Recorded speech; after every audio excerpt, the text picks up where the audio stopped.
Elle m'a dit: «Bah, tu vois, un jour, peut-être que, l'art prendra de plus en plus de place dans ta vie et tu arriveras à en vivre quand tu auras 40 ans et des bananes». Et du coup, tu pourras, petit à petit lâcher un petit peu ton taf, alimentaire quoi, plus ou moins, et te consacrer vraiment à ta passion. Salut, je m'appelle Corentin et je suis illustrateur et animateur à Bordeaux.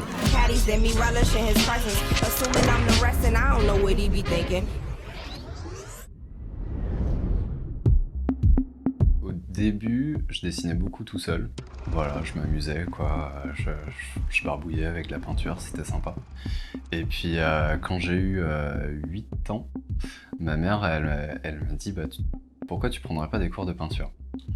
Alors, du coup, au début, je l'ai pris un peu comme, peut-être que je dessine pas assez bien et tout, c'est bon, OK. Et puis elle me disait: «Ouais, bah, ce serait pas mal pour toi peut-être, tu vois?» C'était des cours en groupe, on devait inventer des personnages. Je me souviens, il y avait un trône avec une grande bouche, il y avait un monstre avec des sortes d'extraterrestres et tout, c'était assez rigolo. Et donc tous ces personnages devaient intervenir au sein de l'histoire d'une manière ou d'une autre. Donc ça a carrément stimulé notre imagination et notre technique. J'ai décidé d'en faire mon métier assez rapidement, je pense. C'était pas hyper concret au début, j'avais juste envie de faire ce qui me plaisait, quoi. Mes deux parents sont instits, et mon père m'a un peu dissuadé d'être prof. Quand j'étais au lycée, après, je voulais être graphiste. Je me suis dit, ah, enfin un métier où je vais pouvoir pratiquer sans forcément galérer dans la vie, comme l'image qu'on se fait un peu des artistes, tu sais. Et du coup, voilà, c'était un vrai métier. Et donc, j'ai eu la chance d'avoir des parents qui m'ont carrément soutenu dans tous les choix que j'ai faits pour ma vie professionnelle. Les seuls obstacles, c'était vraiment de choisir la discipline dans laquelle j'allais exercer. J'étais intéressé par plein de trucs. Il y avait forcément la peinture, le graphisme, l'animation, des disciplines un peu plus spécifiques comme la typographie. Donc le plus dur, ça a été de faire un choix.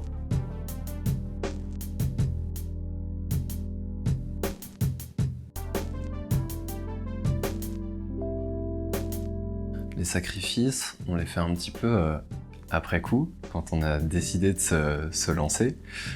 Parce que le travail passion, c'est pas que du kiff. Et il faut aussi apprendre à se vendre, quoi. Si je devais avoir un mantra pour surmonter les difficultés, ce serait Chembered Pamoli. En créole, ça veut dire vas-y, tiens bon. Je pense qu'on a un métier de passion et ça vaut le coup de se battre un petit peu, même s'il y a des périodes difficiles. Quand je dois surmonter des difficultés, je me dis que ça vaut quand même le coup de se donner un petit peu de mal pour vivre de sa passion, et même si c'est pas facile tous les jours, on y va quoi. Le freelance, ça m'a permis de gagner pas mal en créativité parce qu'il y a beaucoup moins de strates, de personnes en fait autour de toi qui vont décider pour toi ce que tu dois faire ou non. Et être moi-même décideur de ce que j'ai envie de présenter, ce que j'ai envie de créer, ça c'était vraiment un gros plus quand je suis parti en freelance.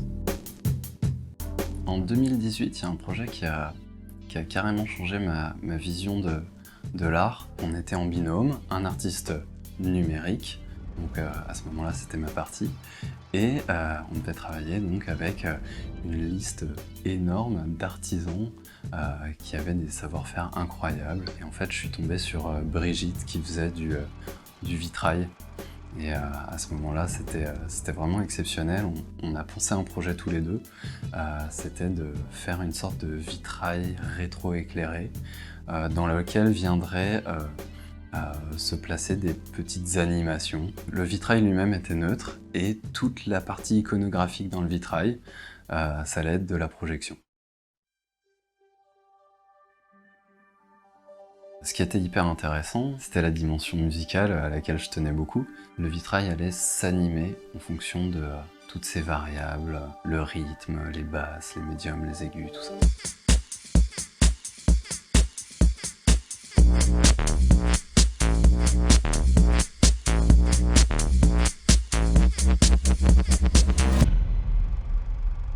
Ça m'a conforté dans l'idée que le traditionnel et le numérique pouvaient très bien cohabiter et que justement c'était hyper intéressant de les faire dialoguer, quoi.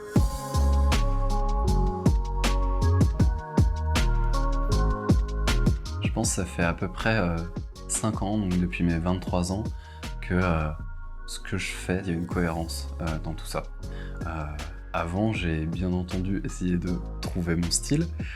Je pense que c'est la première chose qu'on essaye de faire quand on démarre une activité artistique. J'ai réussi à concilier tout ça pour faire en sorte que mon métier que je sois le plus polyvalent possible. Quand je suis parti en freelance, le but c'était surtout de me faire plaisir, de faire des trucs qui me plaisaient. Du coup, aujourd'hui, j'ai l'impression que je coche pas mal toutes ces cases, donc je suis hyper content. Mon outil préféré, c'est la gouache. Donc gouache et pinceau, et ça permet d'avoir des très beaux aplats, hyper colorés. C'est un médium qui est hyper pigmenté, donc on a vraiment une belle lumière, on a des jolies nuances, des couleurs hyper saturées, et c'est vraiment super agréable à travailler. T'as l'impression que le pinceau il fait juste ce que tu lui demandes de faire.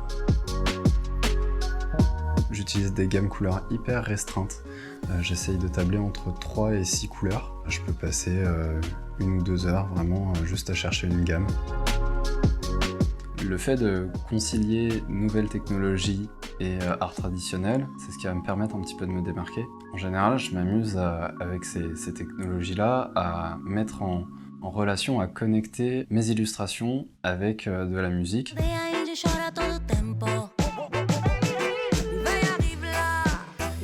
Et leur donner vie un petit peu de manière audio-réactive. Pour moi, il faut que la technologie, elle serve la créativité. Il ne faut pas que la créativité découle simplement d'outils qui sont mis à notre disposition. Sinon, on ferait tous la même chose, on utiliserait les mêmes outils, et puis ça standardiserait énormément la création.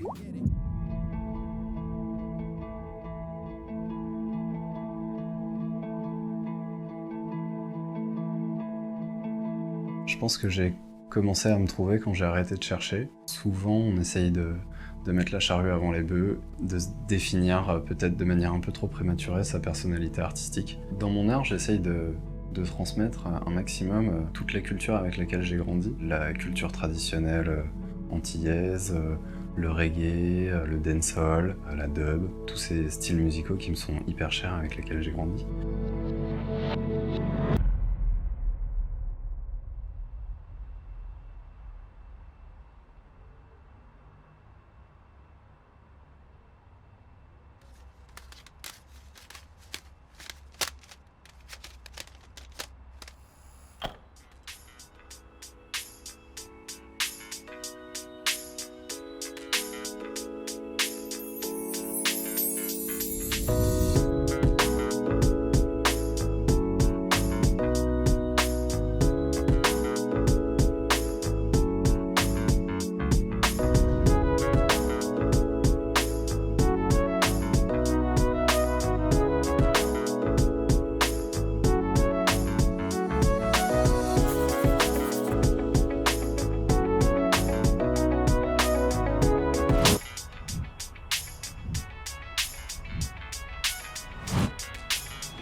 Respect life in a this your time.